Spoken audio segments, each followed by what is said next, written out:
Hello, everyone, and welcome back down here to the Gamer's Den with me, your host, Jordan, your master of lore and storyteller extraordinaire. Now, I am still working on completing the Witch's Guide. I'm trying to be as exhaustive as I can and taking a look at the different spells that the witch can acquire under their spell list, as well as taking a look at the different patrons and the spells that they can provide as well. And of course, they're still looking at the different little bits of equipment that would be ideal for a witch to pick up.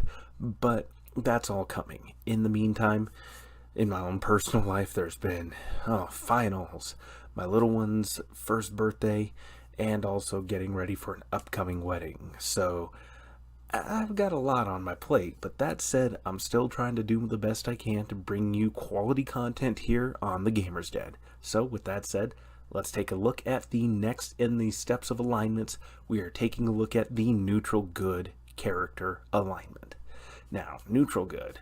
Well, I think the some more traditionalized text is a great way to kind of break into this one to start with. And namely, that is that a neutral good character does the best good that a person can do. They are devoted to helping others. They work with kings and magistrates, but they don't feel beholden to them. What that means is that a neutral good character does see the benefit of laws and using laws, but they're also well aware of their weaknesses and downsides and will rebel against unjust laws. Anything that's unnecessarily cruel or evil, they will not follow. They will do their best to actively defy these laws and circumvent them, or even outright try to get them removed or struck from the law books. It just depends on the position the character is in and what kind of power they wield, and how concerned they are with either doing good in the short term or the long term, or both possibly if they can do it. But overall, neutral good is still a good character. In some ways, they're less prone to being, well, obviously they would be less prone to being lawful stupid like lawful good characters can be, or any of the lawful alignments. But at the same time, they can be a bit of a hindrance if they're convinced that an official is somehow acting not in the best interests of the greater good for the overall largest number of people. It just depends a little bit. Context is always going to be important. Some characters that I would cite as good examples of a neutral good alignment. Well, a few of the ones that I have in mind may spark some debate and controversy, but that's just the nature of alignments in general. We're taking a look at specific contexts and making specific arguments. And like I've said before, no one character is going to embody their specific alignment all the time. And again, these are very broad generalizations. But with that said, let's go ahead and just run down a little bit on which characters I think define neutral good really well, and why I think that, and how you can apply that to playing your neutral good characters a bit more, not precisely, but have a better idea on how to run them. First up, from Star Trek The Next Generation, Captain Jean-Luc Picard. Now, how is a captain, a Federation captain no less, a neutral good character? Especially Jean-Luc Picard, running this exploration scientific vessel that's also kitted out for war. How does he qualify as neutral? Well, being a captain, he obviously does believe in the chain of command, in some kind of rule of law. And not only that, but the Federation and all of its members are sworn to uphold the Prime Directive. But think back to all the different episodes from The Next Generation. How many times do they, just this one time, in the name of the greater good, do they decide to ignore the Prime Directive? They do it pretty regularly. I don't even remember how many times, probably something I should have looked up beforehand, but that ability and willingness to disregard a particular law when it seems to be rather unjust, where it prevents this particular group, this particular vessel, from being able to do some kind of good for a world or for an entire species, they're willing to disregard it. And not only that, but his crew is willing to follow. Well, he's the captain. He's giving the orders. So this is why Jean-Luc Picard is a good example of a neutral good character. That ability to maintain chain of command, maintain the rule of law, but that willingness to discard the laws that come up as particularly unjust. He doesn't dispense with all of them, just the ones that conflict with his own moral compass and the moral compass that's been established for his crew. The next example that I would argue makes for a really good neutral good character is Captain America, specifically Civil War onwards. Now, again, there's alternate dimensions, specific story arcs, so many different things. That's why I felt the need to specify in particular the Civil War series. Obviously, Captain America embodies a lot about laws in the American governmental system and the legal system, but he also rails against what he believes to be tyrannical, specifically the Superhero Registration Act that Tony Stark ends up championing. And I've seen some websites say Tony Stark makes a good example for lawful good, but I'd say he's more lawful neutral, because he's just as willing to punish superheroes, people that are arguably and definitively of a good alignment, whether that's lawful good, neutral good, or chaotic good. He's willing to punish them just like the various other villains that get sent to that extra dimensional prison. I believe it's in the negative zone. Anyways, that's besides the point.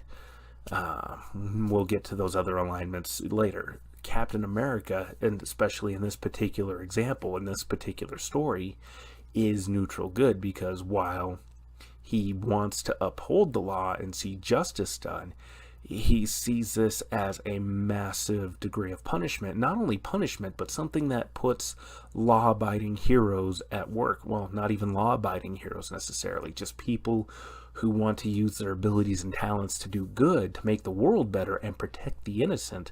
It puts them at risk. His specific argument is, if there's this huge registry with all these different superhero secret identities on it, they're at risk from villains who represent a massive tech threat, supervillains who can break through these various security systems and dig into these databases and look up the identities of all these different heroes. He even cites an example where a villain had hacked into Iron Man's own Iron Man suit and caused it to go on a rampage, killing a senator and a couple of other innocent bystanders, and how Tony had to go on the run in order to clear his name. Just example after example of why this particular law is going to cause more harm than good. And of course, Tony Stark's argument presents plenty of compelling arguments coming from the other direction.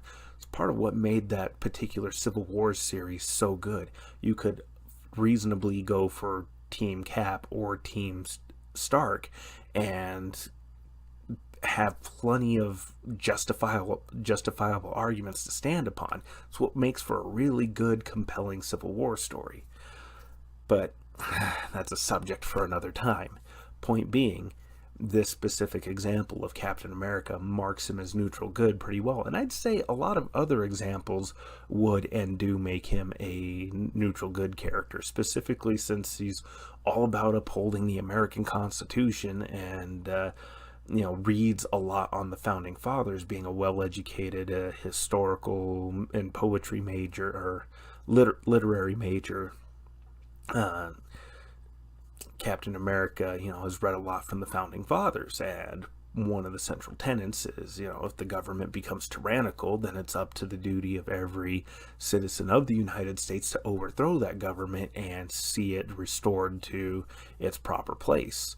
So definitely a document that certainly espouses a neutral good type of mindset. The law is important. These strictures are held to be self-evident. But if people get too carried away and start making tyrannical decisions, tyrannical decrees, then the people need to rebel. Absolutely a neutral good state of mind. because the concern is the overwhelming good for the majority of people in the face of a tyrannical law or a tyrannical system. Another great example would be William Turner from the Pirates of the Caribbean series, or at the very least the very first film, where Will Turner tries to go about things through the proper channels, trying to inform the governor and Commodore Norrington about what's happened with Elizabeth, and trying to get them to go after the pirates that took her, and recommending that they use Captain Jack Sparrow to try to help pinpoint where they're at. But they dismiss it as, because he's a pirate, he's unreliable, he'll say whatever it takes to try to escape. And so, when the law fails him, Will Turner goes and busts Jack out of jail himself and goes off to rescue Elizabeth. Broke the law, yes, but he did so with the intention of trying to save somebody important to him, as well as deal with this pirate threat, which turns out to be pretty goddamn horrific and terrifying and almost unstoppable due to the curse of all that Aztec gold. But those are just 3 examples of neutral good characters. There's, like I said, this is such a broad spectrum, and each of those characters are fundamentally very different from one another, but they still fall underneath this neutral good type of alignment. And so I hope you can see just how much diversity and creativity you can put within the scope of one particular very broad alignment that gives you this huge wide-ranging outlook that your character has towards the law versus order and good versus evil type of spectrums. And certainly bear in mind that no one character, no one human being, mortal creature, or whatever will always reflect and make decisions within this scope at any given, or at every given time. Circumstances may dictate that they behave outside of the scope of their alignment, do things that conflict with them. In the context of good role-playing, this is absolutely fine and acceptable, and I wholeheartedly encourage you to explore these moments, because it's wonderful, absolutely engaging to have these incredible moments of character development where these moral conflicts arise over the course of gameplay. Now, just starting to do stupid crap and randomly murdering people, stealing, lighting things on fire, all these different things where you're just, for no reason other than because you, the player, think it's funny, start behaving so erratically, then, maybe consider switching or rewriting your alignments, or you DMs definitely shift the alignments over. But, like I said, I hope these guides help you all. I hope you found them engaging and entertaining. If you liked today's video, well, go on down there and click the like button for me. And hell, if you've been enjoying content here so far at the Gamers Den, why not consider subscribing? We'd certainly love to have you here. With that said, I've been your host, Jordan, your Master of Lore and Storyteller Extraordinaire. You all have yourselves a good night.